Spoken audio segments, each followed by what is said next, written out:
Start करना बेटा। Heading लिखो आप लोग, valuation of goodwill.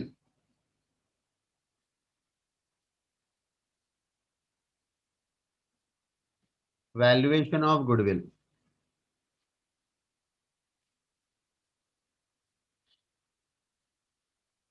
Valuation of goodwill, right. सबसे पहले लिखना बेटा, मीनिंग ऑफ गुडविल।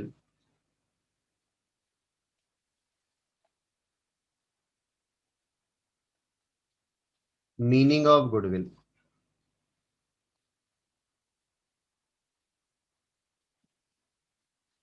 ठीक है। तो बेटा आप लोगों ने सबने ये पढ़ा हुआ है ना, 11th में, 12th में, फाउंडेशन में, ठीक है। तो फटाफट लिखो meaning of goodwill. Goodwill is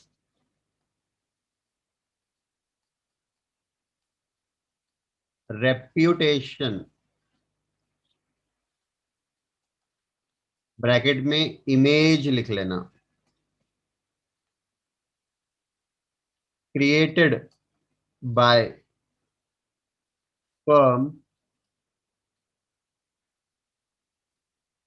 over the period of time, over the period of time,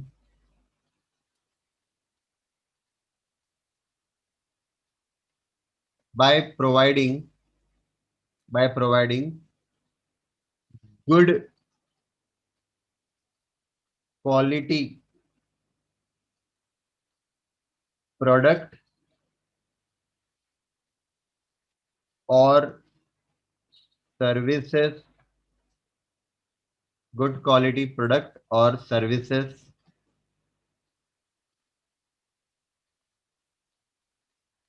comma, maintaining good customer relation,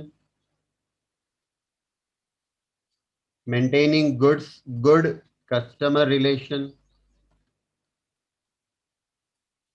comma, providing after sales service,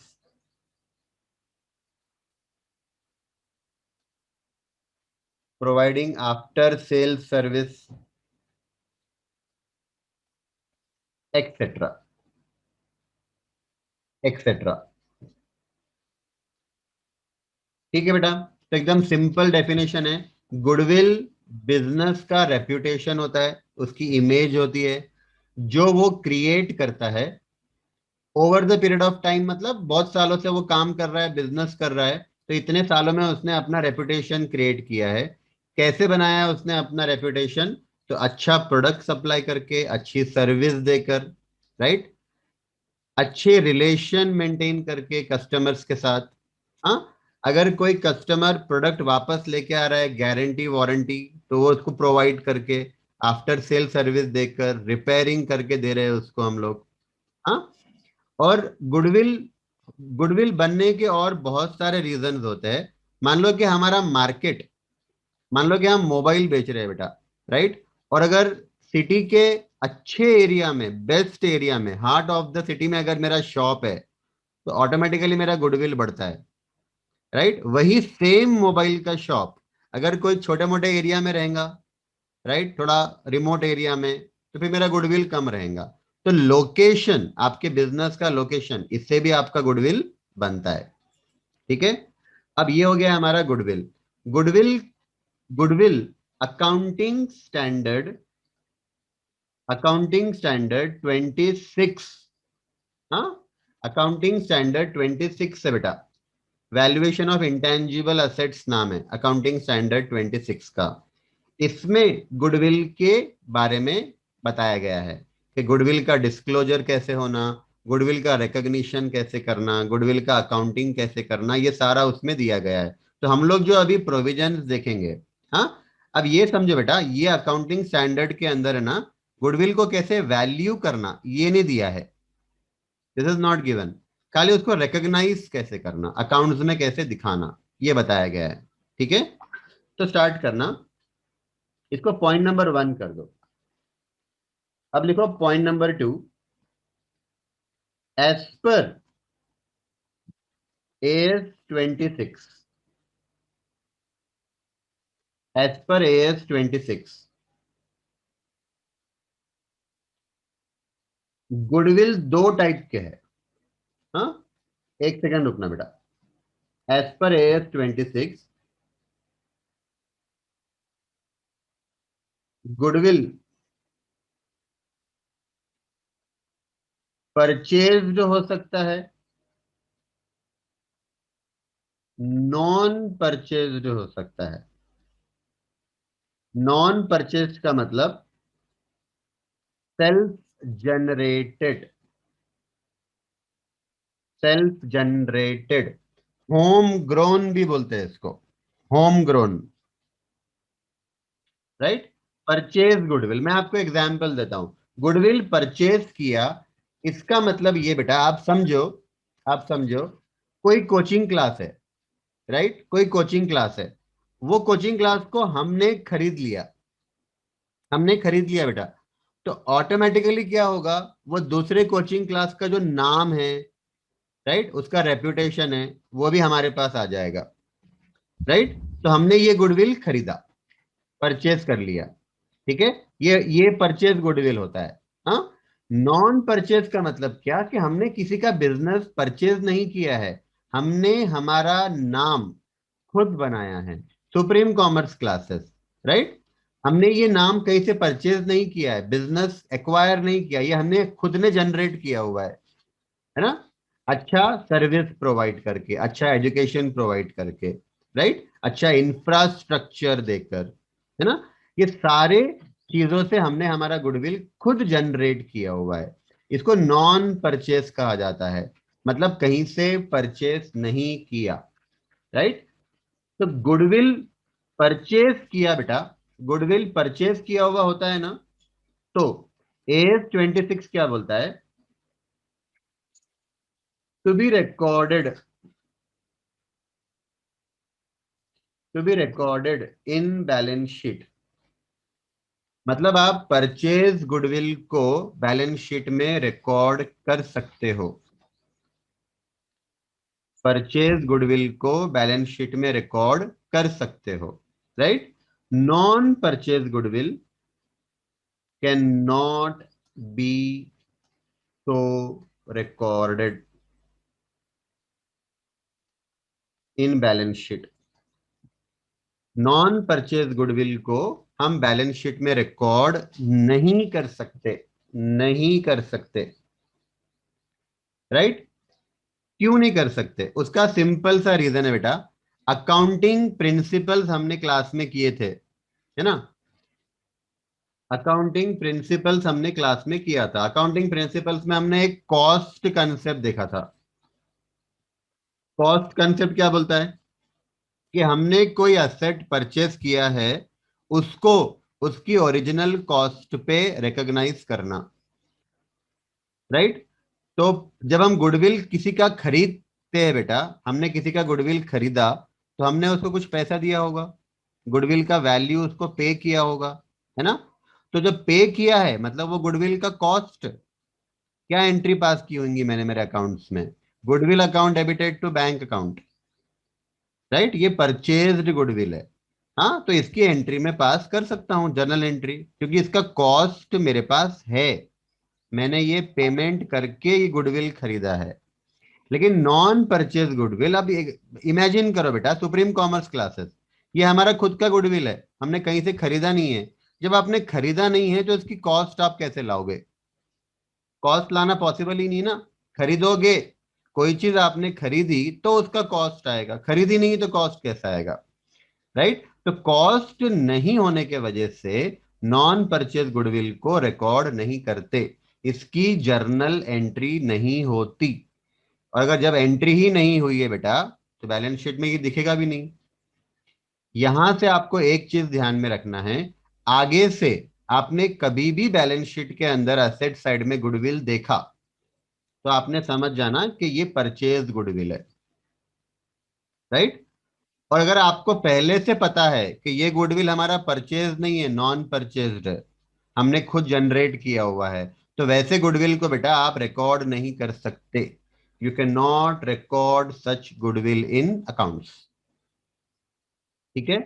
अगर आपने रिकॉर्ड कर दिया नॉन परचेज गुडविल को कैसे भी वैल्यू करके, तो आपने अकाउंटिंग स्टैंडर्ड 26 को वायलेट किया। ठीक है, चल आगे बढ़ते हैं बेटा। अब समझना, मुझे बताओ हमको, मैंने हेडिंग क्या लिखा है आपको, वैल्यूएशन ऑफ गुडविल, है ना। मतलब क्या, गुडविल का वैल्यूएशन करना, गुडविल की कीमत फाइंड आउट करना, इसको वैल्यूएशन ऑफ गुडविल बोलेंगे। मेरा क्वेश्चन आपसे बेटा, आप मुझे बताओ कौन से गुडविल का वैल्यूएशन करना है, परचेज गुडविल का वैल्यूएशन करना है कि नॉन परचेज गुडविल का?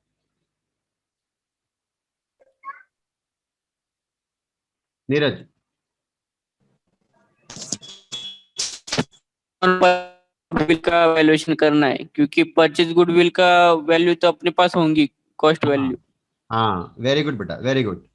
परचेज गुडविल का तो वैल्यू मेरे पास है, जितने में मैंने खरीदा वो उसकी वैल्यू है। तो आपने किसी का 10 लाख में गुडविल खरीदा है, तो आपके पास वो गुडविल का वैल्यू है ना पहले से 10 लाख, राइट। तो हमको जो वैल्यूएशन करना है बेटा वो नॉन परचेज गुडविल का करना है, क्योंकि इसकी कॉस्ट हमारे पास नहीं है। चलो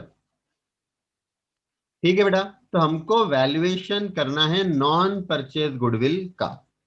हाँ, अब आपके माइंड में ये क्वेश्चन आना चाहिए कि सर जब बैलेंस शीट में रिकॉर्ड ही नहीं करना है तो फिर वैल्यूएशन क्यों कर रहे हैं ना। When we can not record the goodwill in our accounts, then why are we valuing the goodwill, है ना। ये क्वेश्चन आपके माइंड में आना चाहिए, राइट। तो हम लोग ये वैल्यूएशन क्यों कर रहे हैं उसका एक छोटा सा एग्जाम्पल देता हूं, प्रैक्टिकल एग्जाम्पल। ठीक है, समझो बेटा कि एक एक समझो कि हमारी एक सीए की फर्म है, राइट। हमारी एक सीए की फर्म है, उसका नाम है XYZ, और ये हमारी नई फर्म है, राइट। और एक दूसरी फर्म है, सीए सीए की दूसरी फर्म है बेटा, उसका नाम है PQR, और ये बरसों से काम कर रही है, राइट। वेरी ओल्ड फर्म, बहुत सारे क्लाइंट्स हैं इनके, बहुत ज्यादा रेपुटेशन है ना। और इनका गुडविल PQR का गुडविल इन्होंने खुद बनाया है, सेल्फ जनरेट किया हुआ है इन्होंने, बहुत सालों से अच्छी सर्विस प्रोवाइड करके, राइट। अब हम क्या कर रहे हैं बेटा, हम इनको परचेस कर रहे हैं, टेक ओवर कर रहे हैं, टेक ओवर यानी परचेस कर रहे हैं। यानी हमारी जो न्यू फर्म है बेटा, ये हमारी न्यू फर्म PQR को टेक ओवर कर रही है। अब PQR का गुडविल उसका खुद का बनाया हुआ है बेटा, उसका खुद का बनाया हुआ है, तो उसके बैलेंस शीट के अंदर गुडविल तो होगा ही नहीं, है ना। गुडविल उसके बैलेंस शीट में होगा ही नहीं बेटा, जीरो। मैंने आपको अभी बताया ना, सेल्फ जनरेटेड गुडविल है तो उसका वैल्यू होता ही नहीं है हमारे पास। लेकिन आप मुझे बताओ, XYZ अगर PQR का बिजनेस खरीद रहा है, तो वो XYZ उसको जो पेमेंट करेगा, हाँ, वो उसको उसके असेट्स का पेमेंट करेगा। मतलब PQR के बैलेंस शीट के अंदर मान लो फर्नीचर है, कंप्यूटर है, ये सबका पेमेंट तो करेगा ना। XYZ ये सारे असेट्स खरीद रहा है, तो उसका पेमेंट तो करेगा। आप मुझे बताओ, PQR का इतने सालों का गुडविल है, वो सारा गुडविल का पेमेंट भी तो करना पड़ेगा ना। PQR क्या बोलेगा, मेरा फर्नीचर मेरा कंप्यूटर तो फुकट के भाव का है ना, हमारा जो गुडविल है वो सबसे ज्यादा महंगा है। क्योंकि जब XYZ PQR को टेक ओवर करेगा, तो PQR के सारे क्लाइंट्स भी तो XYZ के पास आ जाएंगे ना। तो PQR क्या बोलेगा कि मैं, हमारा जो गुडविल हमने बनाया है उसका आप पैसा दो। तो XYZ को सबसे ज्यादा जो पैसा देना पड़ेगा बेटा PQR को, वो PQR के गुडविल का देना पड़ेगा। अब PQR का गुडविल तो वैल्यू किया नहीं ना, तो PQR को अपना बिजनेस का गुडविल पहले वैल्यू करना पड़ेगा, राइट। वो वैल्यूएशन कैसे करेंगे वो हम लोग सीखेंगे। तो वो जितना वैल्यूएशन होगा बेटा, उतना वैल्यू XYZ पे करेगा PQR को। मतलब XYZ PQR के सारे असेट्स खरीद रहा है इंक्लूडिंग उसका गुडविल, तो वो सारे असेट्स का पैसा देगा, साथ में गुडविल का पैसा भी पे करेगा, राइट। तो जब भी हम बिजनेस खरीदते हैं, सेल करते हैं ना, तब selling selling company, selling firm, selling business का गुडविल फाइंड करना होता है, राइट। हम तो यहाँ पे कुछ परचेज सेल नहीं कर रहे हैं, तो हम लोग गुडविल क्यों वैल्यू कर रहे हैं? उसका सिंपल रीजन है बेटा, एडमिशन, रिटायरमेंट, डेथ जब होती है ना, उस टाइम पर हमको गुडविल का वैल्यूएशन करना होता है हमारा। क्योंकि एडमिशन के टाइम पर जो पार्टनर बिजनेस में आता है, उससे हम हमारे गुडविल का थोड़ा सा शेयर लेते हैं, राइट। और रिटायरमेंट और डेथ जब होती है ना, तो हम वो जाने वाले पार्टनर को गुडविल में से शेयर देते हैं। ये हम लोग डिटेल में पढ़ेंगे जब वो चैप्टर चालू होगा। तो अभी खाली आप इतना समझो कि हम नॉन परचेज गुडविल का वैल्यूएशन क्यों कर रहे हैं, क्योंकि हमको एडमिशन, रिटायरमेंट, डेथ में वो काम में आएगा, राइट। अब इसके वैल्यूएशन के मेथड्स है, तो आप लोग लिखना स्टार्ट करो बेटा, वैल्यूएशन मेथड्स, राइट। पहला मेथड है बेटा जो आप लोगों ने किया होगा, एवरेज प्रॉफिट मेथड। ये आप लोगों ने किया होगा, average profit method. Second, super profit method. Third, annuity, method.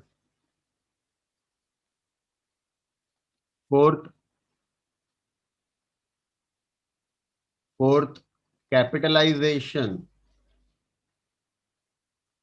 Of super profit method. Capitalisation of super profit method. Five, capitalisation of average profit method. ठीक है बेटा, तो ये पांच मेथड है गुडविल वैल्यूएशन करने के। ये पांच मेथड से हम non purchase goodwill, self generated goodwill का वैल्यूएशन कर सकते हैं, उसकी कीमत फाइंड कर सकते हैं। ठीक है, स्टार्ट करो बेटा। मेथड नंबर वन, हेडिंग लिख लो आप लोग, method one.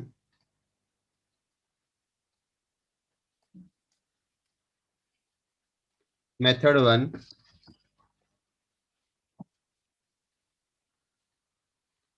Method one, average profit method. Average profit method,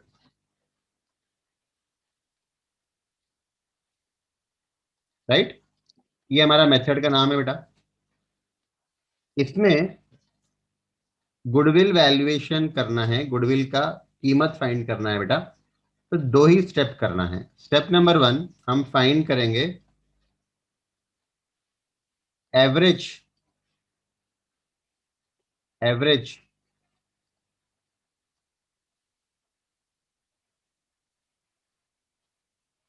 average future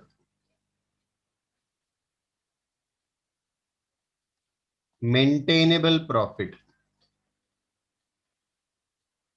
average future maintainable profit, ये हमको फाइंड आउट करना है। स्टेप नंबर टू,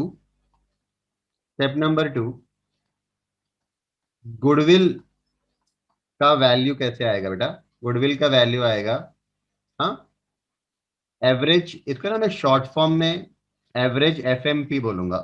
हाँ, एवरेज फ्यूचर मेंटेनेबल प्रॉफिट, यानी average FMP, future maintainable profit. तो ये एवरेज एफएमपी ले लेंगे और इसको नंबर ऑफ ईयर्स परचेज से मल्टीप्लाई करेंगे, नंबर ऑफ ईयर्स परचेज से मल्टीप्लाई करेंगे, राइट। तो हमको गुडविल मिल जाएगा बेटा मेथड वन से। ठीक है, अब जितना सीधा ये मेथड दिख रहा है बेटा, उतना सीधा नहीं है। हाँ, इसमें बहुत कॉम्प्लिकेशंस है, राइट। तो मैं आपको स्टेप नंबर 1 पहले एक्सप्लेन कर रहा हूं। Step number 1 is very very important, क्योंकि जो स्टेप नंबर 1 से हमारा एवरेज फ्यूचर मेंटेनेबल प्रॉफिट आएगा बेटा, ये हमको सारे मेथड में काम में आएगा। यानी जो स्टेप नंबर 1 है ना बेटा, आप समझो step number 1 is common for all methods. ये पांचों मेथड में हमको ये स्टेप नंबर 1 करना ही पड़ेगा, राइट। तो अब जो मैं आपको स्टेप नंबर 1 बता रहा हूं, बहुत ध्यान से देखना बेटा।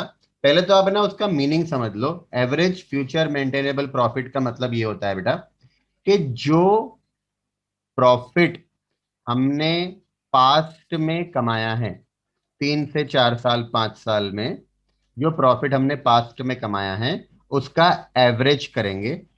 पहले वो प्रॉफिट को हम एवरेज करेंगे, पास्ट प्रॉफिट को एवरेज करेंगे। फिर वो प्रॉफिट को हम फ्यूचर मेंटेनेबल बनाएंगे। फ्यूचर मेंटेनेबल का मतलब होता है कि वो प्रॉफिट जो हमने एवरेज फाइंड आउट किया है, क्या वो प्रॉफिट भविष्य में भी हमको मिलेगा, राइट। तो अगर मैं आपको ये बताऊं कि इसका जो फर्स्ट पार्ट है बेटा, एवरेज प्रॉफिट, ये एवरेज प्रॉफिट निकाला जाता है प्रीवियस प्रीवियस 4 5 6 ईयर्स का, राइट। पास्ट के 5 6 साल का प्रॉफिट का मैं एवरेज करूंगा। अब आप थोड़ा दिमाग लगाओ बेटा, मैं पास्ट के 5 6 साल का अगर प्रॉफिट का एवरेज निकाल रहा हूं, तो फिर वो प्रॉफिट पास्ट का ही एवरेज हुआ ना। मैं अगर पिछले 5 साल के प्रॉफिट का एवरेज निकालूं, तो वो एवरेज प्रॉफिट जो आएगा बेटा, वो पास्ट का ही है। तो वो एवरेज प्रॉफिट भी तो पास्ट का ही एवरेज हुआ ना। तो वो प्रॉफिट को मुझे फ्यूचर मेंटेनेबल बनाना है, राइट। तो वो कैसे करना, वो हम लोग सीख रहे हैं। तो स्टार्ट करना बेटा। Where where average FMP is calculated as under average future maintainable profit कैसे फाइंड करेंगे, वो हम देख रहे हैं बेटा, ठीक है। तो एक छोटा सा टेबल बना लो बेटा, एक छोटा सा टेबल बना लो।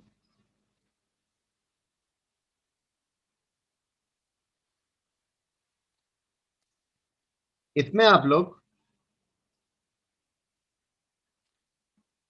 5 कॉलम्स बना लो।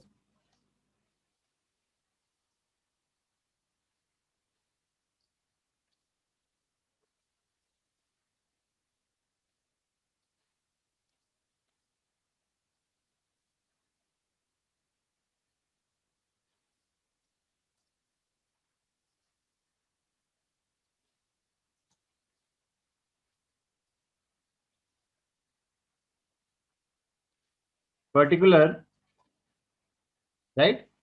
मैं ना 3 इयर्स का एग्जाम्पल ले रहा हूं। मान लो क्वेश्चन में आपको पिछले 3 साल का प्रॉफिट दिया हुआ है, ठीक है। तो से फॉर एग्जाम्पल हमारा करंट ईयर है बेटा, करंट ईयर है 2021। हाँ, तो आपको 2021 का प्रॉफिट दिया हुआ है मान लो, है ना। या एक काम करो ना, 2020 ले लो। मान लो करंट ईयर हमारा 2020 है, जो करंट ईयर एंड हुआ। हाँ, जो करंट ईयर एंड हुआ 2020, उसके 1 साल पहले 2019 और 2018, मान लो 3 साल का बेटा, पिछले 3 साल का प्रॉफिट हमको दिया हुआ है, ठीक है। और यहां पे हम क्या करेंगे, ये तीनों का एवरेज करेंगे। तो पर्टिकुलर 2018 2019 2020 और एवरेज, राइट। सबसे पहले हम स्टार्ट करेंगे बेटा, गिवन प्रॉफिट। क्वेश्चन में आपको प्रॉफिट दिया हुआ रहेगा 18 19 और 20 का। अब ये प्रॉफिट कहां से निकाला होगा इन्होंने, प्रॉफिट एंड लॉस अकाउंट से ये प्रॉफिट कैलकुलेट किया होगा। प्रॉफिट एंड लॉस अकाउंट से प्रॉफिट निकालकर क्वेश्चन में आपको दिया हुआ रहेगा पिछले 3 साल का। अभी हमको एवरेज नहीं करना है, डैश, ठीक है। अब जो मैं आपको बता रहा हूं बेटा, बहुत ध्यान से सुनना। जो प्रॉफिट आपको क्वेश्चन में दिया होता है, वो प्रॉफिट, मैं एक छोटा एग्जांपल लेता हूं बेटा। मान लो 2018 का आपको प्रॉफिट एंड लॉस अकाउंट दिया हुआ है, ठीक है। अब प्रॉफिट एंड लॉस अकाउंट के क्रेडिट साइड बेटा नॉर्मल इनकम हो सकती है, एबनॉर्मल इनकम हो सकती है। हाँ, नॉर्मल इनकम मतलब प्रोडक्ट बेचकर जो इनकम हुई, जो प्रोडक्ट बेचकर इनकम हुई वो नॉर्मल इनकम है। एबनॉर्मल इनकम ऐसी इनकम है कि जो हमारे प्रोडक्ट बेचकर नहीं हुई। जैसे बेटा हमने हमारा प्लांट बेचा, प्लांट बेचकर प्रॉफिट हुआ, एबनॉर्मल इनकम है, राइट। कहीं से ऐसी इनकम आ गई जो हमको रेगुलरली नहीं मिलती है, ऐसी इनकम जो हमको रेगुलरली नहीं मिलती है, पर कहीं से इनकम आ गई, ठीक है, लॉटरी लग गई, वो इनकम क्रेडिट साइड है ना, एबनॉर्मल इनकम बेटा, एबनॉर्मल इनकम। डेबिट साइड में नॉर्मल एक्सपेंसेस रहेंगे, salary, rent, depreciation, right, insurance, printing and stationery, ये सारा नॉर्मल एक्सपेंसेस है, बिजनेस का एक्सपेंसेस है। इसके अलावा बेटा एबनॉर्मल एक्सपेंसेस भी होते हैं, डेबिट साइड में एबनॉर्मल एक्सपेंसेस होते हैं, जैसे लॉस बाय फायर, एबनॉर्मल है। किसी को डोनेशन दिया, एबनॉर्मल है ना। फाइन्स पे किया, एबनॉर्मल है। पेनाल्टी पे किया, एबनॉर्मल है।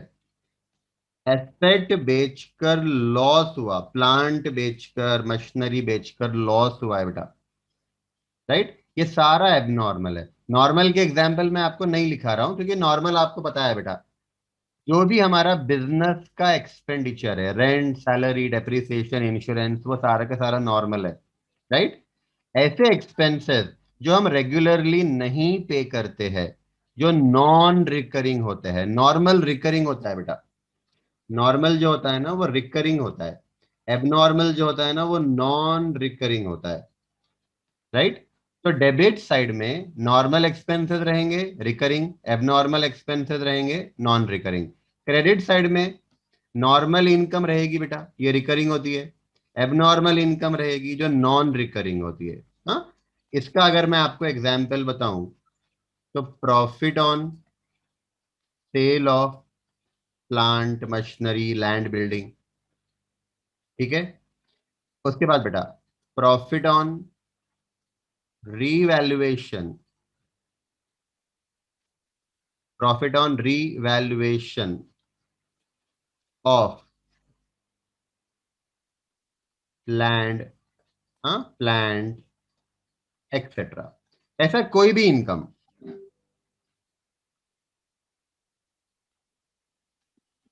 ऐसा कोई भी इनकम, ठीक है। तो मैं आपको ये बताना चाह रहा हूं बेटा कि हमारे प्रॉफिट एंड लॉस अकाउंट में डेबिट साइड में नॉर्मल एक्सपेंसेस होते हैं, एबनॉर्मल एक्सपेंसेस होते हैं, क्रेडिट साइड में नॉर्मल इनकम होती है, एबनॉर्मल इनकम होती है। लेकिन बेटा हमको जो प्रॉफिट, अब देखो आपको यहाँ पे नेट प्रॉफिट मिलेगा बेटा, प्रॉफिट एंड लॉस अकाउंट आपने क्लोज किया, नेट प्रॉफिट आपको मिला, ये नेट प्रॉफिट, राइट। अब ये जो नेट प्रॉफिट है बेटा, ये जो नेट प्रॉफिट है ना, ये नेट प्रॉफिट आपको क्वेश्चन में दिया हुआ है 2018 का, ये नेट प्रॉफिट दिया हुआ है ना। लेकिन बेटा ये जो नेट प्रॉफिट आया ना 2018 का, वो नेट प्रॉफिट आया कैसे? डेबिट साइड में एबनॉर्मल एक्सपेंसेस रिकॉर्ड किया, क्रेडिट साइड में एबनॉर्मल इनकम भी रिकॉर्ड किया, राइट। मतलब बेटा ये जो 2018 का प्रॉफिट है, ये मेरा नॉर्मल प्रॉफिट नहीं है, this is not normal profit, right. अब हमको करना क्या है बेटा, हमको ये प्रॉफिट को नॉर्मल बनाना है, ऑपरेटिंग प्रॉफिट लाना है या नॉर्मल प्रॉफिट लाना है ना। अब देखो ये जो ये एबनॉर्मल है ना बेटा, ये एबनॉर्मल एक्सपेंसेस है ना, ये ऑपरेटिंग एक्सपेंसेस नहीं है, बिजनेस को ऑपरेट करने का खर्चा नहीं है। नॉर्मल एक्सपेंसेस ऑपरेटिंग एक्सपेंसेस होते हैं, राइट। तो क्रेडिट साइड में जो नॉर्मल इनकम है बेटा, रिकरिंग इनकम, नॉर्मल इनकम, ये ऑपरेटिंग इनकम है, बिजनेस की इनकम है। दूसरी एबनॉर्मल जो इनकम है नॉन रिकरिंग, वो नॉन ऑपरेटिंग इनकम है, राइट। तो आप लोग ध्यान में रखो, जो हमारा नेट प्रॉफिट आया है वो net profit abnormal expenses, abnormal income record करने के बाद आया है। अब मुझे क्या करना है बेटा, मुझे है ना प्रॉफिट एंड लॉस अकाउंट से ये एबनॉर्मल एक्सपेंसेस हटाना है और एबनॉर्मल इनकम भी हटाना है। क्यों हटाना है बेटा? जब ये हटेगा तो प्रॉफिट जो मुझे मिलेगा ना वो नॉर्मल प्रॉफिट मिलेगा। एबनॉर्मल इनकम हटाओ, एबनॉर्मल एक्सपेंसेस को भी हटाओ। जब आप ये हटा दोगे, निकाल दोगे प्रॉफिट एंड लॉस अकाउंट से, तो आपको प्रॉफिट जो मिलेगा वो नॉर्मल प्रॉफिट मिलेगा। मुझे मेरे प्रॉफिट को नॉर्मल बनाना है, तो मैं नॉर्मल प्रॉफिट कैसे बनाऊं बेटा? तो सिंपल है, एबनॉर्मल आइटम्स आपको हटा देना है, रिमूव करना है। कैसे रिमूव करेंगे? तो हम क्या करेंगे बेटा, ऐड करेंगे abnormal non recurring non operating, है ना? ये सब, सबका मीनिंग एबनॉर्मल ही बेटा। जो नॉन रिकरिंग है वो भी एबनॉर्मल है, जो नॉन ऑपरेटिंग है वो भी एबनॉर्मल है। Abnormal, non recurring, non operating. Expenses, अगर मैं ये ऐड कर दूं, अगर मैं ये ऐड कर दूं बेटा, हाँ, तो जब मैंने ऐड कर दिया ना, आप खाली थोड़ा दिमाग लगाओ बेटा। ये जो मेरा नेट प्रॉफिट आया ना, ये जो नेट प्रॉफिट आया बेटा, नेट प्रॉफिट आया एबनॉर्मल एक्सपेंसेस डेबिट करने के बाद, राइट? अगर मैं एबनॉर्मल एक्सपेंसेस डेबिट साइड से हटा दूं, रिमूव कर दूं, तो मेरा नेट प्रॉफिट बढ़ जाएगा, नेट प्रॉफिट बढ़ जाएगा, राइट? तो ये डेबिट साइड से एबनॉर्मल आइटम्स को हटाने का तरीका क्या है बेटा? नेट प्रॉफिट में आप उसको ऐड कर दो।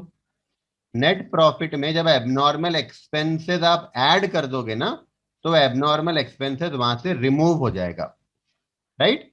अब एबनॉर्मल इनकम को कैसे रिमूव करना? एबनॉर्मल इनकम को रिमूव करने का तरीका क्या है बेटा? माइनस कर दो। नेट प्रॉफिट में ये इंक्लूड है ना, आप थोड़ा दिमाग लगाओ बेटा। अगर एबनॉर्मल इनकम क्रेडिट साइड में है, मतलब वो नेट प्रॉफिट में इंक्लूड है। अब मुझे एबनॉर्मल इनकम वहां से हटाना है क्रेडिट साइड से, तो नेट प्रॉफिट में से माइनस कर दो, राइट? तो माइनस करेंगे बेटा, माइनस करेंगे। आप लोग साथ साथ में कॉपी करते जाओ बेटा। एबनॉर्मल नॉन रिकरिंग या non operating income, income, right? मैं ब्रैकेट में लिख रहा हूं बेटा, ब्रैकेट मतलब माइनस करना पड़ेगा, ठीक है? जब हम ये माइनस कर देंगे, अब हमको जो प्रॉफिट मिलेगा ना बेटा, अब हमको जो प्रॉफिट मिलेगा ये नॉर्मल प्रॉफिट मिलेगा, नॉर्मल रिकरिंग वाला मिलेगा और ऑपरेटिंग वाला मिलेगा, राइट? ये प्रॉफिट। अच्छा, एक काम और करो बेटा, एक काम और करो, रुको, अभी ये मत लिखो। इतना आपने लिखा, ठीक है? अब इसमें और एक चीज समझो। देखो मैंने अभी तक क्या किया है बेटा, अभी तक मैंने abnormal non recurring non operating expenses add कर दिए। ऐड किया मतलब मैंने उसको प्रॉफिट एंड लॉस अकाउंट से हटा दिया। Abnormal non recurring non operating income मैंने माइनस किया। माइनस किया मतलब वही हुआ कि मैंने क्रेडिट साइड से इसको हटा दिया, राइट? अब जो मेरा प्रॉफिट है बेटा, अब जो मेरा प्रॉफिट है ना वो नॉर्मल बन गया, ऑपरेटिंग बन गया और रिकरिंग बन गया, राइट? इसके अलावा,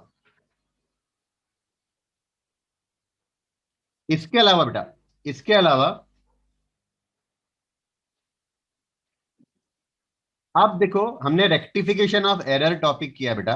रेक्टिफिकेशन ऑफ एरर में भी हमने देखा कि बहुत सारे एरर्स होते हैं, राइट? अब आप ये समझो बेटा कि मान लो कि 2018 में कुछ एरर हुआ था, हाँ, वो एरर मुझे 2020 में आके पता चला। मैं गुडविल का वैल्यूएशन कब कर रहा हूं बेटा? 2020 में, है ना? लेकिन 2018 में कुछ गलती हुई थी। मान लो मैंने 2018 में सेल्स रिकॉर्ड ही नहीं किया था, 10,000 का सेल्स अंडर कास्ट हुआ था, मैंने 10,000 का सेल 2018 में रिकॉर्ड ही नहीं किया।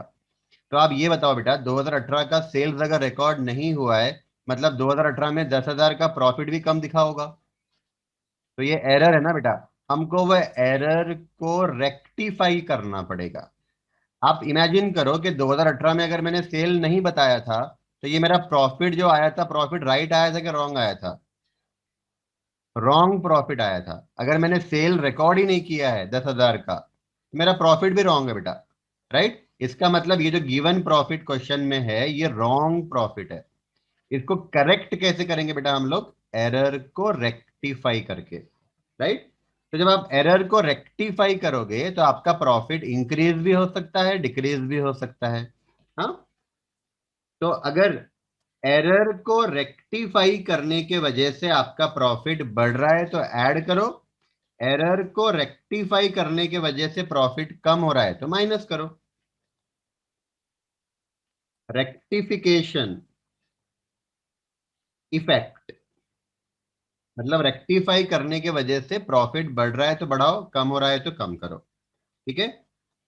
तो मैं ब्रैकेट में भी लिख रहा हूं, विदाउट ब्रैकेट भी लिख रहा हूं। ब्रैकेट में मतलब माइनस भी करना पड़ सकता है, प्लस भी करना पड़ सकता है। आप लोग भी मेरे साथ साथ करते जाओ। अब मैंने सारे एरर करेक्ट कर दिए। ठीक है? अब जो मुझे प्रॉफिट मिलेगा बेटा, नॉर्मल प्रॉफिट मिलेगा। राइट? आप सिर्फ नॉर्मल प्रॉफिट ही लिखो, ज्यादा कुछ मत लिखो, लेकिन आप ये समझो ये नॉर्मल प्रॉफिट है। राइट? ऑपरेटिंग प्रॉफिट है, रिकरिंग प्रॉफिट है, और एरर फ्री प्रॉफिट है। क्योंकि जो एरर थे बेटा मैंने वो भी रेक्टिफाई कर दिया, और रेक्टिफिकेशन का इफेक्ट भी मैंने प्रॉफिट में ले लिया। ठीक है? अब मेरा ये एरर फ्री नॉर्मल प्रॉफिट है। Error free normal profit. ठीक है बेटा? अब मैं क्या करूंगा, ये जो प्रॉफिट आया ना इसका एवरेज करूंगा। ये प्रॉफिट का एवरेज करेंगे।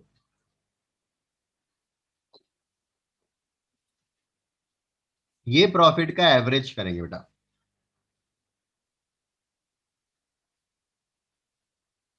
एवरेज प्रॉफिट, एवरेज प्रॉफिट, ये प्रॉफिट का एवरेज करेंगे।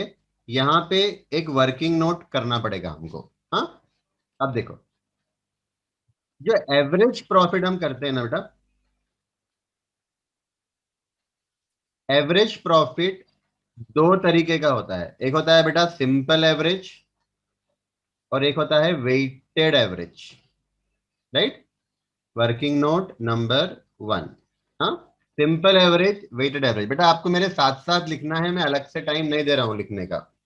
एवरेज प्रॉफिट दो टाइप का होता है बेटा, सिंपल एवरेज भी हो सकता है, वेटेड एवरेज भी हो सकता है। ठीक है? हम लोग एग्जाम्पल लेते हैं।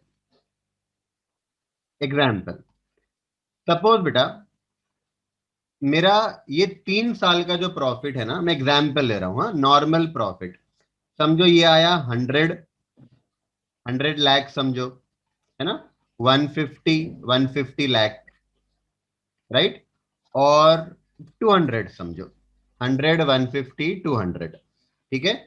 इसका अगर मैं सिंपल एवरेज करूं तो मैं क्या करूंगा बेटा, 100 + 150 + 200, और 3 साल का प्रॉफिट है ना, तो डिवाइडेड बाई 3। राइट? तो ये बेटा मेरा एवरेज आएगा 150। ये सिंपल एवरेज हो गया। तो सिंपल एवरेज में हम क्या करेंगे? सिंपल एवरेज में सिंपल है बेटा, सारे प्रॉफिट्स को ऐड करो, divided by number of years करो। अगर 4 प्रॉफिट का एवरेज निकाल रहे हो तो 4 प्रॉफिट ऐड करो, divide by number of years करो। ये सिंपल एवरेज हो गया। अगर मुझे वेटेड एवरेज करना है बेटा, तो मैं वेटेड एवरेज कैसे करूंगा? तो मान लो यही 3 प्रॉफिट है जो हमारा नॉर्मल प्रॉफिट आया, इसी को अगर मुझे वेटेड एवरेज करना है तो मैं कैसे करूंगा? राइट? देखना बेटा मैं क्या करूंगा। 100 मेरा 1 ईयर का प्रॉफिट है, 150 सेकेंड ईयर का प्रॉफिट है, 200 थर्ड ईयर का प्रॉफिट है। राइट? बेटा वेटेड एवरेज में हम लोग क्या करते हैं, तीनों प्रॉफिट को किसी वेट से मल्टीप्लाई करते हैं। वेटेड एवरेज प्रॉफिट में किसी वेट से मल्टीप्लाई करते हैं, प्रॉफिट को वेट से मल्टीप्लाई करते हैं। और वेट होता क्या है? वेट मतलब कोई नंबर। वेट मतलब कोई नंबर, आपको क्वेश्चन में वो नंबर दिया हुआ रहेगा। मैं एग्जाम्पल ले रहा हूं कि मान लो वेट आपको 1 2 3 दिया हुआ है। अगर क्वेश्चन में आपको वेट दिया है 1 2 3, तो 1 2 3, इसको आप मल्टीप्लाई करो। मतलब बेटा 2018 के प्रॉफिट का वेट 1 लेना, 2019 का 2, 2020 का 3। ये क्वेश्चन में आपको दिया हुआ रहेगा वेट। ये नंबर कुछ भी हो सकता, 5 8 10 ऐसा भी हो सकता। तो जो वेट दिया है आप वो प्रॉफिट को उस नंबर से मल्टीप्लाई करो। ठीक है। और आपको डिवाइड किससे करना है बेटा? डिवाइड करना है सम ऑफ वेट से। जो वेट्स है 1 2 3, इसको सम करो इसका और उससे डिवाइड करो, मतलब प्लस करो उससे डिवाइड करो। आप मुझे आंसर बताओ कितना हो रहा है इसका। 100 × 1 100, 150 × 2 किया बेटा 300, 200 × 3 किया 600, टोटल आया 1000। 1000 को डिवाइड करेंगे बेटा 6 से। 1000 को डिवाइड करेंगे 6 से तो अपना एवरेज आएगा 167 राउंड करके। ये हमारा वेटेड एवरेज है बेटा। ठीक है। तो आई होप आपने ये कॉपी कर लिया होगा। तो हमको एवरेज प्रॉफिट लाना है। सिंपल एवरेज भी हो सकता है बेटा, ये वेटेड एवरेज भी हो सकता है। आपको देखना है क्वेश्चन में क्या बोला हुआ है। ठीक है।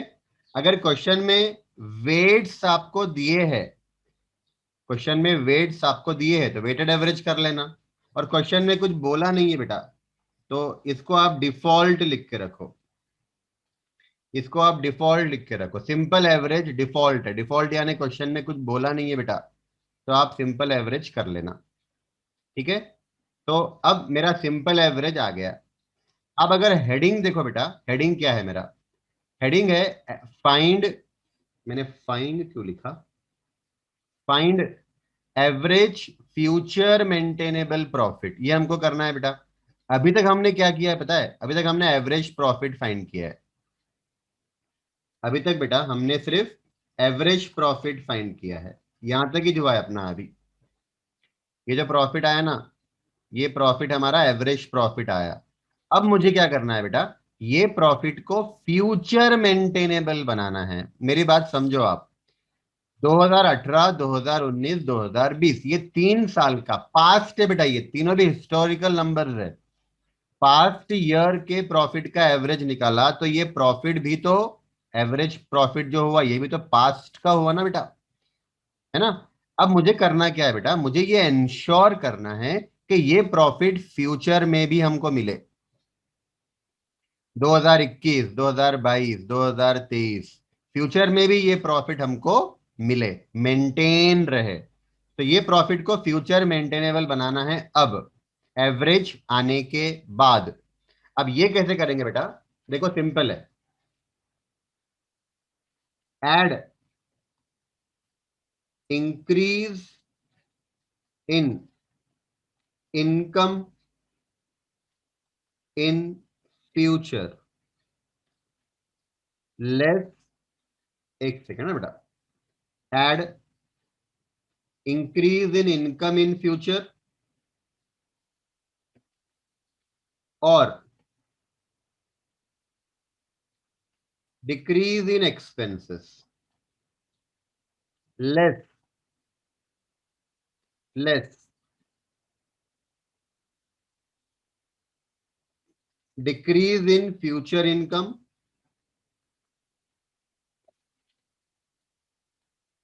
और increase in expenses.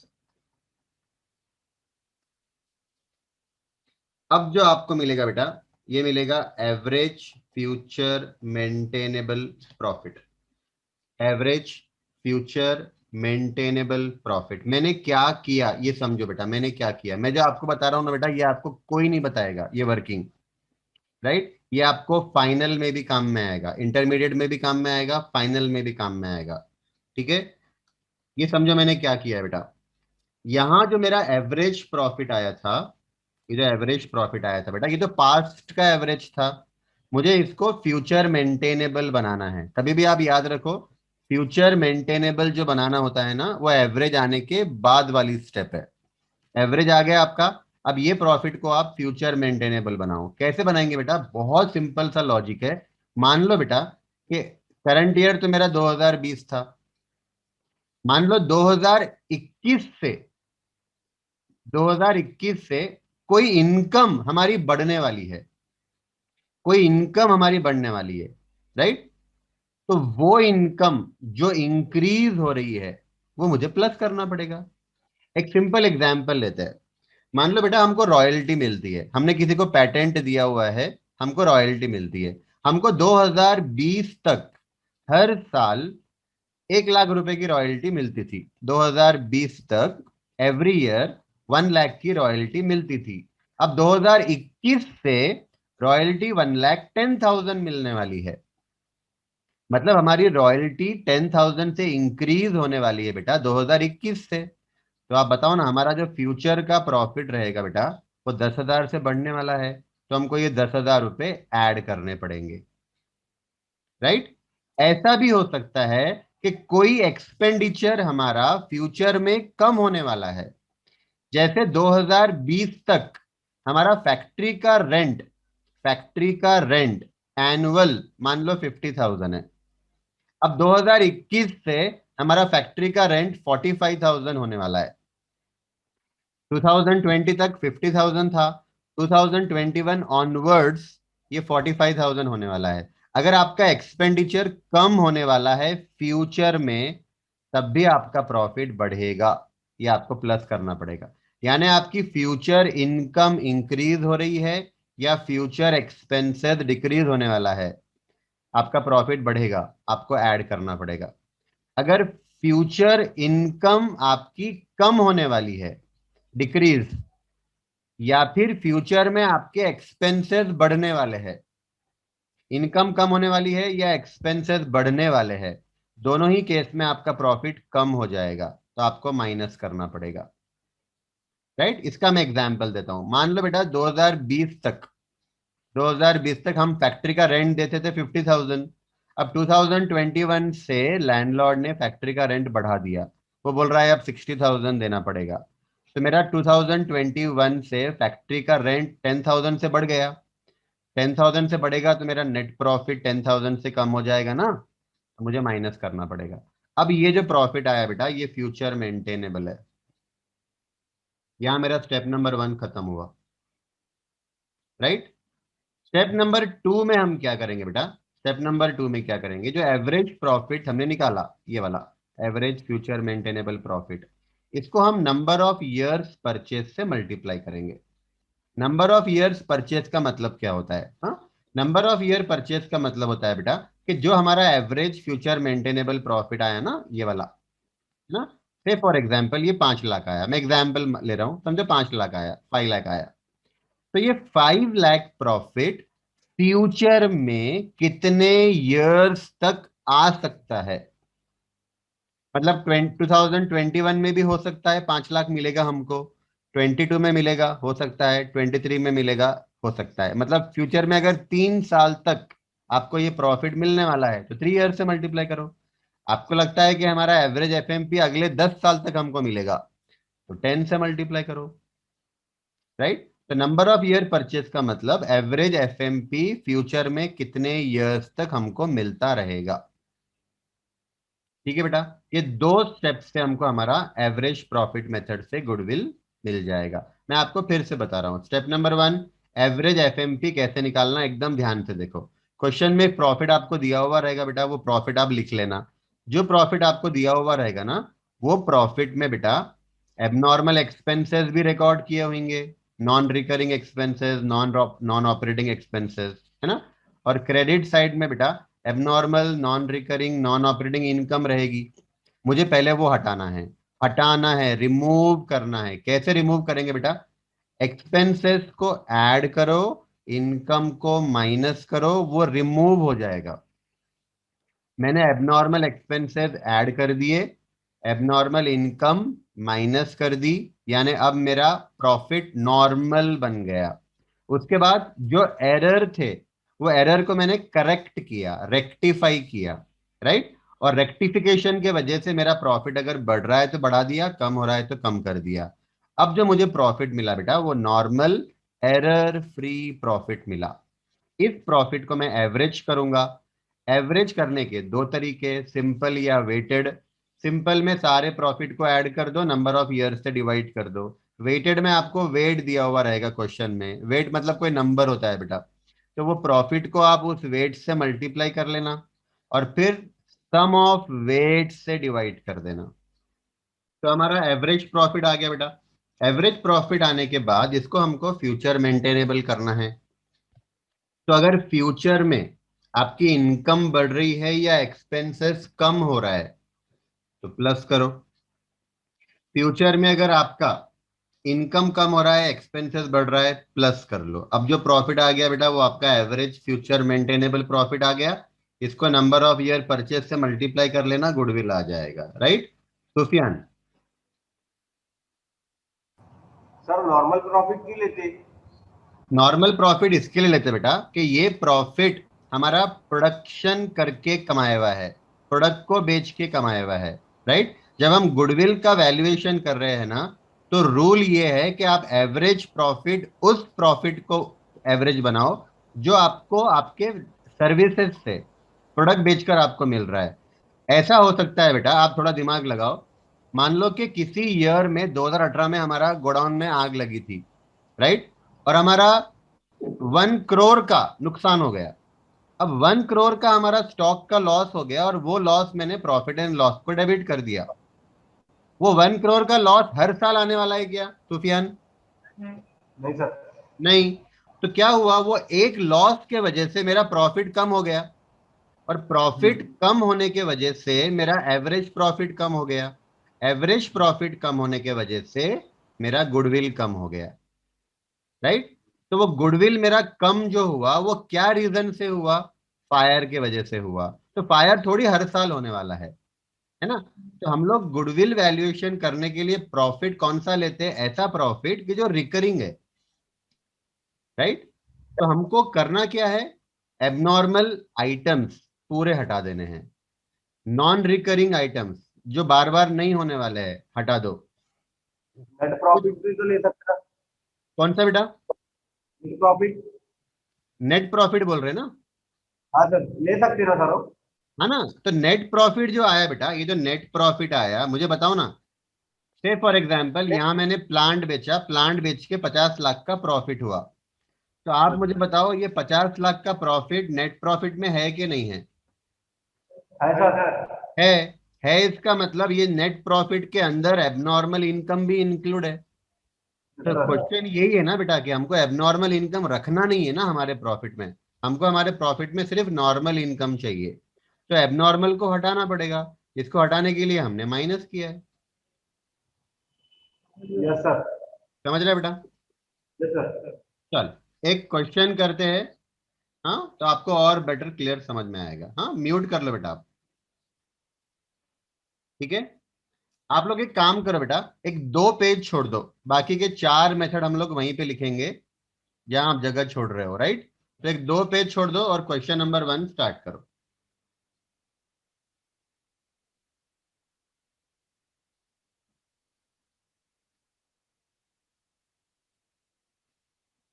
Question number 1, a partnership firm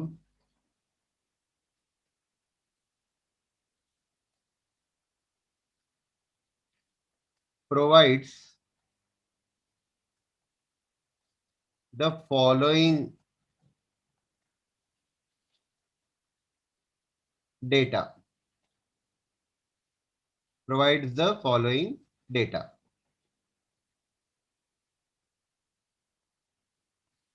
Right? Particular 2016, 2017, 2018। हमको नेट प्रॉफिट दिया है बेटा। नेट प्रॉफिट दिया है 2 lakh rupees, 2,50,000 rupees, 3 lakh rupees. ये प्रॉफिट एंड लॉस अकाउंट से नेट प्रॉफिट निकाला है। उसके बाद देखना बेटा, लॉस बाय फायर।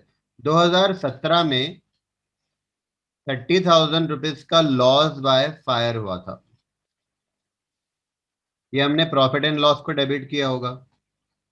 फिर एबनॉर्मल इनकम, एबनॉर्मल इनकम 2016 में हमको मिली थी 40,000 की।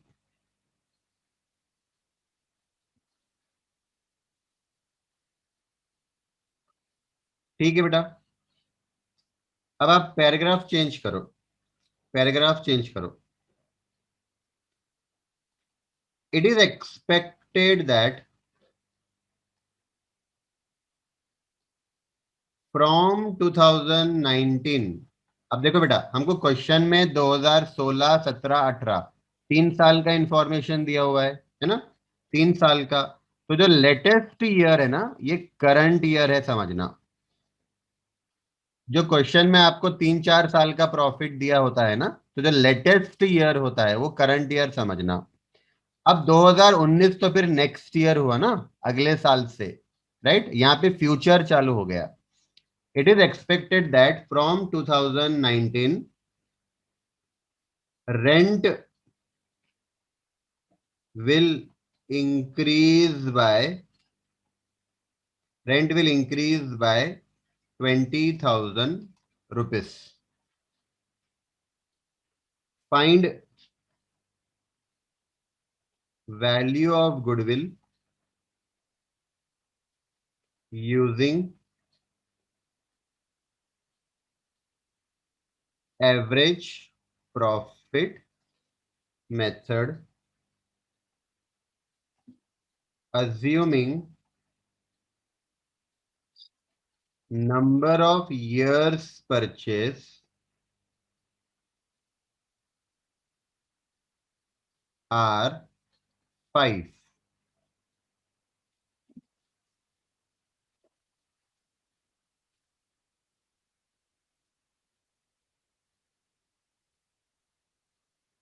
Number of years purchase are 5. ठीक है बेटा, आंसर स्टार्ट करो। सबसे पहले हमको फाइंड करना है calculation of future maintainable profit, particular 2016, 2017, 2018 और एवरेज।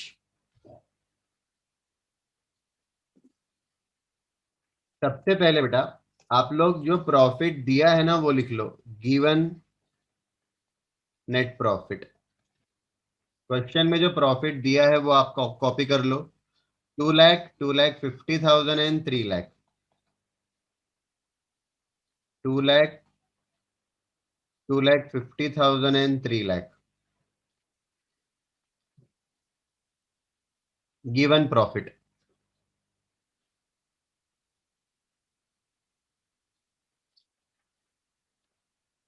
ठीक है बेटा, अब ये प्रॉफिट को, हाँ देखो, गिवन प्रॉफिट लिख लिया है बेटा हमने। अब हमको एबनॉर्मल एक्सपेंसेस हटाना है। कैसे हटाएंगे? ऐड करके। एबनॉर्मल इनकम हटाना है, कैसे? लेस करके। एबनॉर्मल एक्सपेंसेस ऐड करके हटाओ, एबनॉर्मल इनकम है तो माइनस करो, राइट? ये करने पर आपका प्रॉफिट नॉर्मल बन जाएगा। हाँ, अब क्वेश्चन में देखो बेटा, क्वेश्चन में क्या दिया है? लॉस बाय फायर हुआ था 30,000 का 2017 में, राइट? अब ये लॉस बाय फायर मतलब एबनॉर्मल लॉस है ना बेटा। एबनॉर्मल लॉस, एबनॉर्मल एक्सपेंसेस, इसको हटाना कैसा है? ऐड करके। ऐड करके, तो ऐड लॉस बाय फायर 30,000, जिस ईयर में वो लॉस हुआ है उस ईयर का आप प्लस कर लो। उसके बाद देखना बेटा, एबनॉर्मल इनकम दिया हुआ है। एबनॉर्मल इनकम 40,000 है बेटा, ये 2 लाख में इंक्लूड है ना? तो एबनॉर्मल इनकम को रिमूव कैसे करेंगे, एलिमिनेट कैसे करेंगे, माइनस करके, right. Less abnormal income 40,000, bracket में दिखाओ बेटा, ब्रैकेट मतलब माइनस,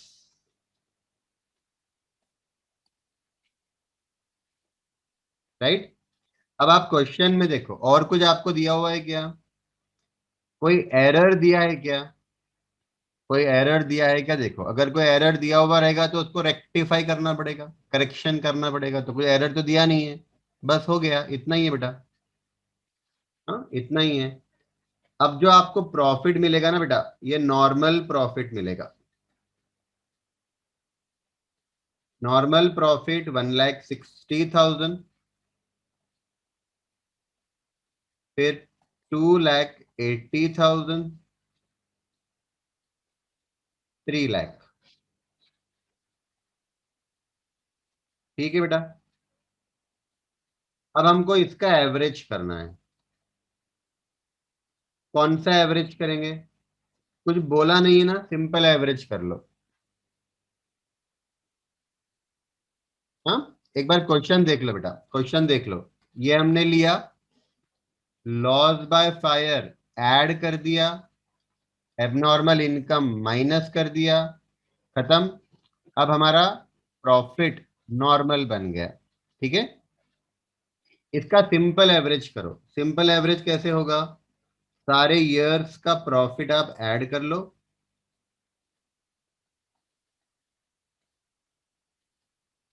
डिवाइडेड बाय 3, सारे ईयर्स का प्रॉफिट ऐड करो बेटा, डिवाइडेड बाय 3 करो, 1,60,000 प्लस 2,80,000 प्लस 3,00,000 डिवाइडेड बाय 3 किया बेटा, एवरेज आया। हाँ तो अब एवरेज कॉलम में लिखना है हमको, लास्ट कॉलम में 2,46,667, 246,667।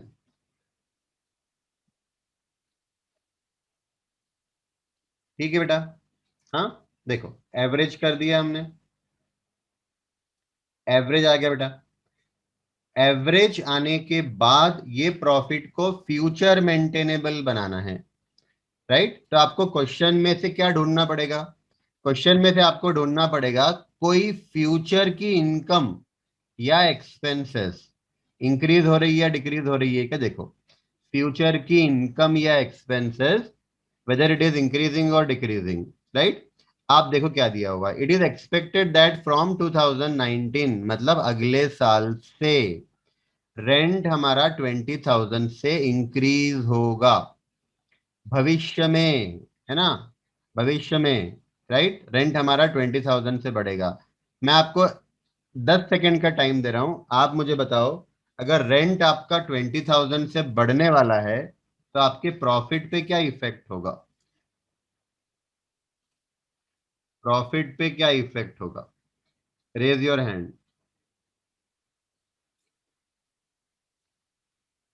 अगर नेक्स्ट ईयर से बेटा, अंसारी, सर प्रॉफिट कम होएगा, एक्सपेंस बढ़ेगा तो अपना। हाँ प्रॉफिट कम हो जाएगा, एकदम सिंपल सा लॉजिक है बेटा, रेंट बढ़ेगा, खर्चा खर्चा बढ़ेगा तो प्रॉफिट कम हो जाएगा, पर ये प्रॉफिट फ्यूचर में कम होने वाला है ना, तो एवरेज में से हाँ। Minus, right. चल म्यूट कर लो बेटा आप। Less increase in future expenses, future expenses increase हो रहा है बेटा 20,000 से, तो 2,26,667, ये आ गया बेटा हमारा एवरेज फ्यूचर मेंटेनेबल प्रॉफिट।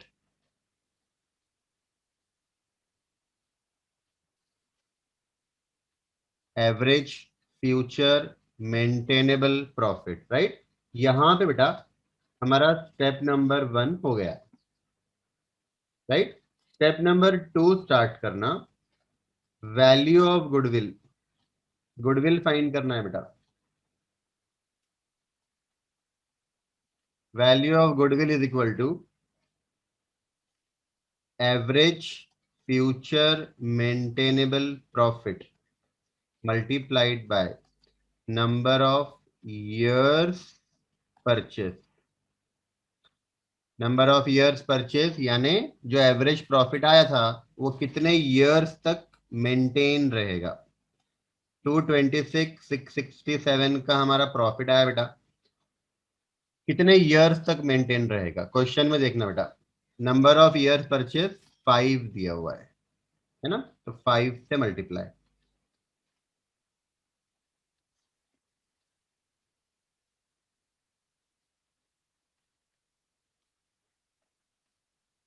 $11,33,333 आएगा। देखो 11,33,333 आपका थंब बताओ बेटा, अगर राइट है थंब बताओ।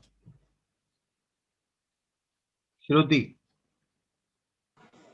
सर लास्ट में 5 है, लास्ट में 11,35 है 3 के जगह पे। नहीं बेटा, मेरे पास तो 11,33,333 आ रहा है। सर कैसे? अच्छा ये 7 से लिया इसके लिए बोल रहे हो ना आप? हाँ हाँ ठीक है, तो 11,33,335 आ रहा बोल रहे हैं ना? Yes sir. ठीक है, एक्चुअली मेरे कैलकुलेटर पे 0.333 है ना आगे ये, हाँ ओके। तो अगर उसको हाँ मल्टीप्लाइड बाय 5 करोगे आप तो फिर 333 ही आएगा। ठीक है, यस सर। ओके चलेगा, यस। ओके बेटा। हाँ डन। बताओ कोई डाउट है क्या क्वेश्चन में? कोई डाउट है क्या? आप बताओ, हम बताओ जल्दी फटाफट। अरमान, डाउट है बेटा? सर जो हम वो फ्यूचर में होने वाले इनकम और एक्सपेंसेस जो एक्सपेक्ट कर रहे हैं ना, तो हाँ वो भी नॉर्मली होने चाहिए ना? हाँ नॉर्मली ना बेटा, तो रेंट बढ़ रहा है तो नॉर्मली है ना बेटा, वो तो रेंट नॉर्मल खर्चा है ना बेटा, नहीं रेंट मतलब नॉर्मल। अपना ऑर्डिनरी कोर्स क्या है बिजनेस का? सेल्स, तो मतलब सिर्फ सेल्स ही अज्यूम करना चाहिए ना कि वो बढ़ रहा है या कम हो रहा। नहीं ना बेटा, मेरी बात सुनो ना, जो अब मुझे बताओ, सेल्स जनरेट करने के लिए, सेल्स करने के लिए आपको फैक्ट्री का रेंट तो देना पड़ेगा ना।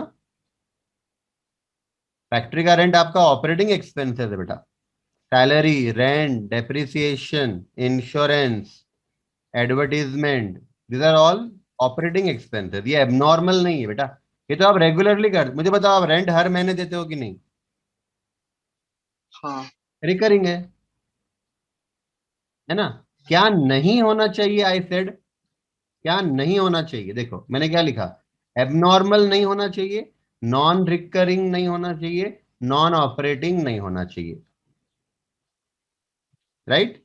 ये नहीं होना चाहिए। और एरर है, एरर भी नहीं होना चाहिए। तो रेंट तो नॉर्मल है बेटा, रेंट नॉर्मल है, रेंट रिकरिंग है, रेंट ऑपरेटिंग है।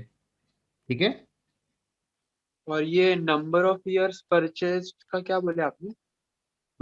नंबर ऑफ ईयर परचेज का मतलब ये है बेटा कि आपका जो एवरेज प्रॉफिट आया ना 226,667, ये जो प्रॉफिट आया ना, ये प्रॉफिट आने वाले 5 साल तक इतना मेंटेन रहेगा। मतलब आप इतना प्रॉफिट फ्यूचर में भी कमाओगे 5 साल तक।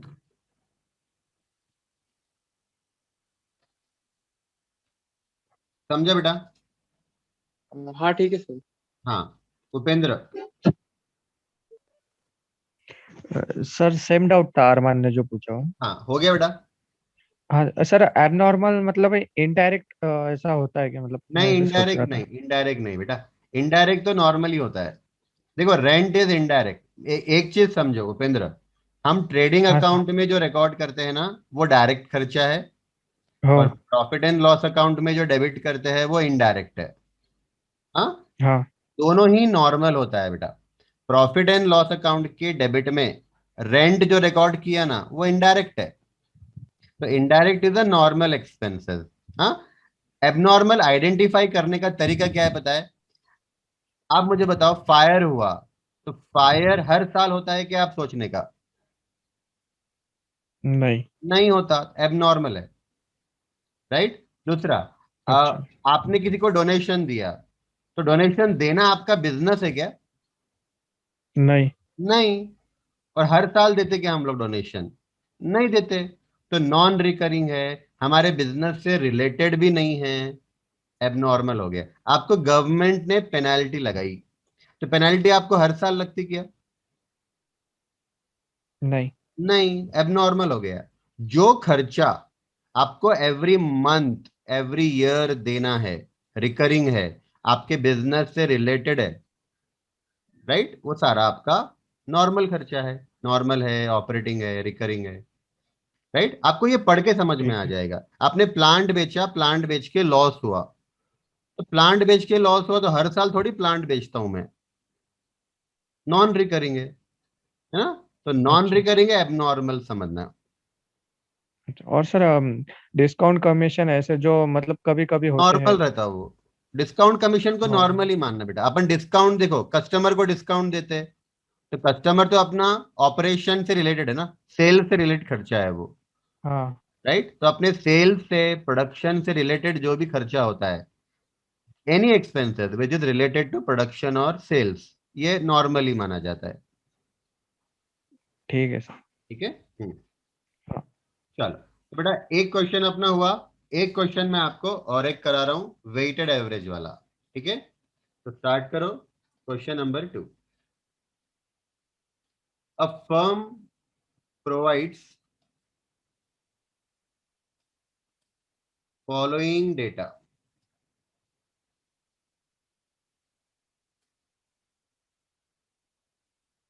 You are required to value goodwill using average profit method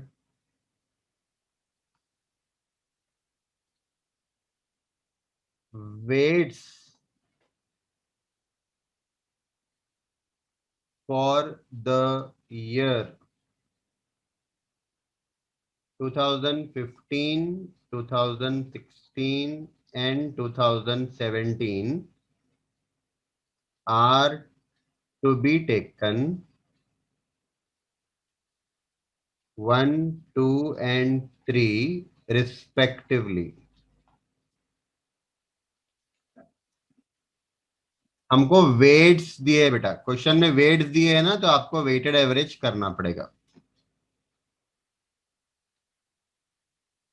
आपको वेट्स दिए है, वेटेड एवरेज करना पड़ेगा।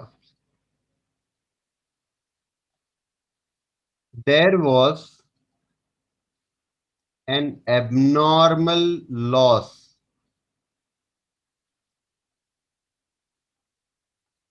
इन the year 2017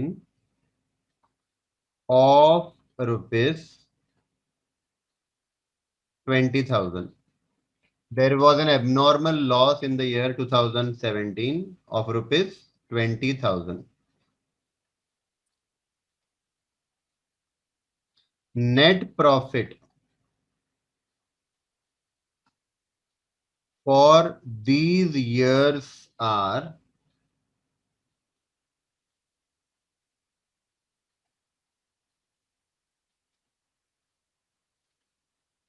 5 lakh rupees, 4 lakh rupees,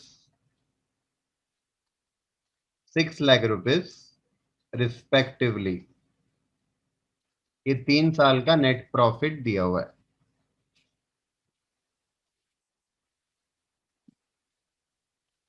number of years purchase is 4 years.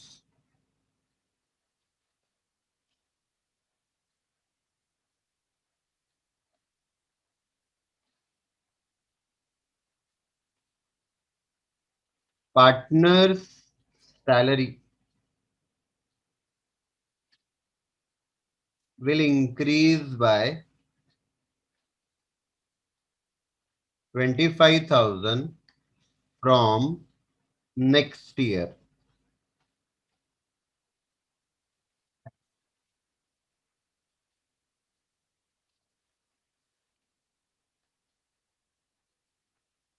ठीक है बेटा, तो स्टार्ट करना step number 1, calculation of average future maintainable profit.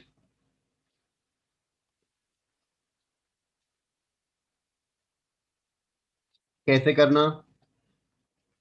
3 साल का प्रॉफिट हमको दिया हुआ है, 2015, 2016, 2017, राइट। ये कॉलम बना लो, साथ में एवरेज का एक कॉलम बना लो।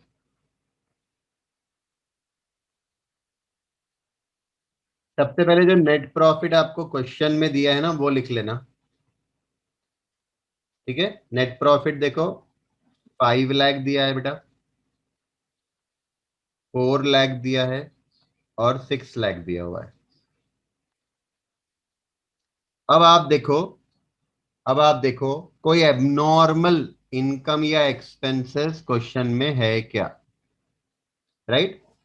तो देखो एबनॉर्मल एक्सपेंसेस दिया है, एबनॉर्मल लॉस दिया है 20,000 का 2017 में। 2017 में 20,000 का एबनॉर्मल लॉस हुआ था, राइट। अब ये लॉस बाय फायर हो सकता है, पेनल्टी हो सकती है, डोनेशन हो सकता है, फाइन हो सकती है ना। एबनॉर्मल 2017 का है बेटा, इसको हटाना पड़ेगा, रिमूव करना पड़ेगा। कैसे रिमूव करेंगे? ऐड करके। तो ऐड एबनॉर्मल लॉस 2017 का है बेटा, इसको प्लस करके रिमूव करो 20,000, राइट। अब आप देख लो बेटा, पूरे क्वेश्चन में और कुछ नहीं है, एबनॉर्मल लॉस, एबनॉर्मल इनकम, कुछ भी नहीं है, और कोई एरर भी नहीं है बेटा, कोई एरर भी नहीं है। एरर रहेगा तो रेक्टिफाई करना पड़ेगा। हाँ, चल। अब आप देखो नॉर्मल प्रॉफिट मिल जाएगा बेटा हमको, नॉर्मल नेट प्रॉफिट। हाँ, ये नॉर्मल प्रॉफिट है और एरर फ्री है, कोई एरर नहीं है।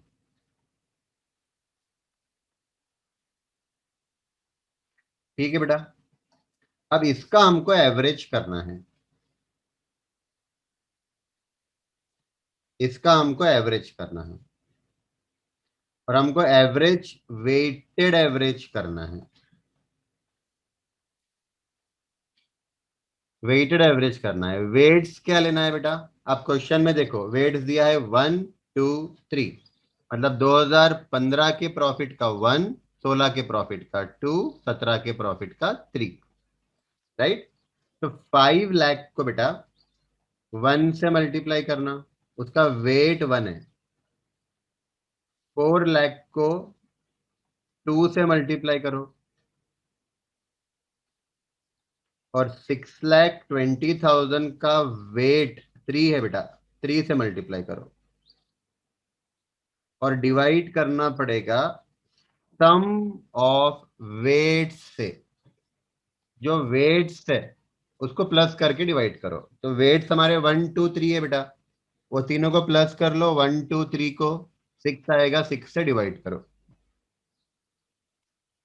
ठीक है, तो 5 लाख इंटू 1 किया तो 5 लाख, 4 लाख इंटू 2 करो बेटा 8 लाख, 6,20,000 इंटू 3 करेंगे तो 18,60,000, राइट।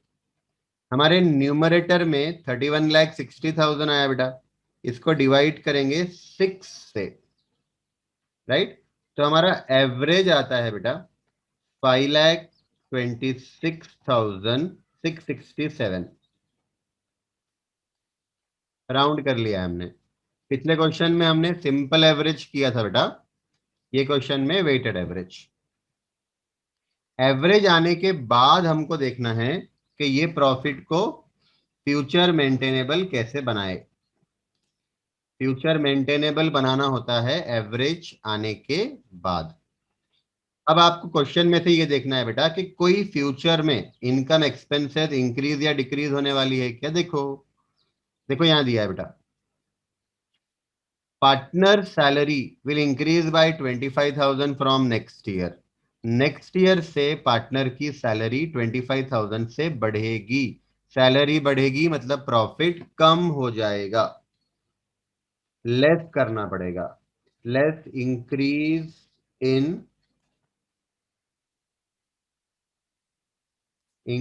In partner salary 25,000। ये आ गया बेटा हमारा average future maintainable profit 5,01,667। Step number 2, हमको गुडविल का वैल्यूएशन करना है, वैल्यू ऑफ गुडविल। तो एवरेज प्रॉफिट, हाँ, इसको मल्टीप्लाई करेंगे नंबर ऑफ इयर्स परचेज से। 4 इयर्स दिया है, देखो नंबर ऑफ इयर्स परचेज 4 है बेटा।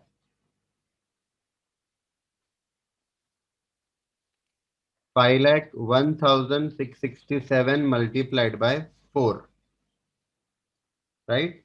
तो 20,06,668 ये हमारे फर्म का गुडविल है, फर्म के गुडविल का वैल्यू।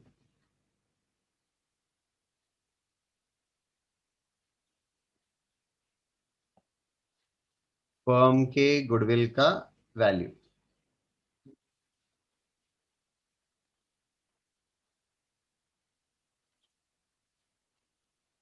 ठीक है बेटा, बताओ कोई डाउट है क्या आपको। थंब बताओ, थंब बताओ दिव्या। सर अबनॉर्मल लॉस क्यों ऐड करने का? उसको वहां से हटाने के लिए ऐड करना पड़ेगा बेटा। प्रॉफिट एंड लॉस अकाउंट से हटाना है ना। ये प्रॉफिट एंड लॉस अकाउंट के डेबिट साइड में एबनॉर्मल लॉस रिकॉर्ड किया हुआ होगा, उसको मुझे डेबिट साइड से हटाना है। डेबिट साइड से हटाना कैसा, डेबिट साइड से हटाने के लिए नेट प्रॉफिट में उसको प्लस करो। नेट प्रॉफिट में प्लस करेंगे ना वो हट जाएगा। देखो मैं आपको एक छोटा एग्जांपल देता हूं, ऐड हुए मैं एग्जांपल सर देता नेट प्रॉफिट बढ़ेगा ना फिर? हूं, एक मिनट मैं एग्जांपल देता हूं बेटा। एग्जांपल देखो, समझो 2017 का प्रॉफिट एंड लॉस अकाउंट है। यहां पे बेटा ग्रॉस प्रॉफिट है 1,00,000 और मेरा सैलरी, सैलरी यानी नॉर्मल एक्सपेंसेस हुआ बेटा 60,000 है ना। अब लॉस बाय फायर, फायर से लॉस हुआ था 20,000 का। अब मुझे बताओ आप नेट प्रॉफिट कितना कितना आया, 20,000 आया बेटा, यस सर। है ना। अब मुझे बताओ ये नेट प्रॉफिट जो आया 20,000 वो लॉस बाय फायर डेबिट करने के बाद आया कि नहीं, यस। है ना, डेबिट किया ना मैंने। अब मैं क्या करूंगा, देखो मैं same same profit and loss account बना रहा हूं, same profit and loss account बना रहा हूं, लेकिन अब मैं लॉस बाय फायर रिकॉर्ड नहीं करूंगा। अब मैं लॉस बाय फायर रिकॉर्ड नहीं करूंगा। सेम, हाँ same profit and loss account है बेटा। अब बताओ मेरा नेट प्रॉफिट कितना आएगा, 40,000। 40,000 आएगा, 40,000 आएगा। समझा मैंने क्या किया, लॉस बाय फायर डेबिट से अगर मुझे हटाना है, जब आप डेबिट से लॉस बाय फायर हटाओगे तो आपका नेट प्रॉफिट बढ़ेगा, बढ़ेगा। है ना। सिंपल है बेटा, जब हम प्रॉफिट एंड लॉस को डेबिट करते हैं तो प्रॉफिट कम होता है, और प्रॉफिट एंड लॉस के डेबिट से हटाते हैं तो प्रॉफिट बढ़ता है। देखो ना, मैंने लॉस बाय फायर P&L के डेबिट से हटा दिया, मेरा नेट प्रॉफिट बढ़ गया। तो ये बढ़ गया। वापस से ये बनाने की जरूरत नहीं है। अगर मैं ये 20,000 नेट प्रॉफिट में लॉस बाय फायर 20,000 ऐड कर दूं ना, ये दोनों ऐड कर दूं तो 40,000 आया, है ना। तो आप समझ जाओ कि लॉस बाय फायर हट गया। कंसेप्ट समझ में आ रहा है कि आपको? यस सर, समझ गए। ठीक है बेटा, तो चलो एंड करते हैं बेटा क्लास। हाँ, और कल हम लोग फिर बाकी के 4 मेथड कल का कल ही देख लेंगे। इंपॉर्टेंट आज का बहुत इंपॉर्टेंट था, आगे के 4 मेथड बहुत सिंपल है बेटा। ठीक है, तो चलो एंड करते हैं बेटा क्लास, कल टाइम पे 1 बजे चालू करेंगे। हाँ चलो बाय।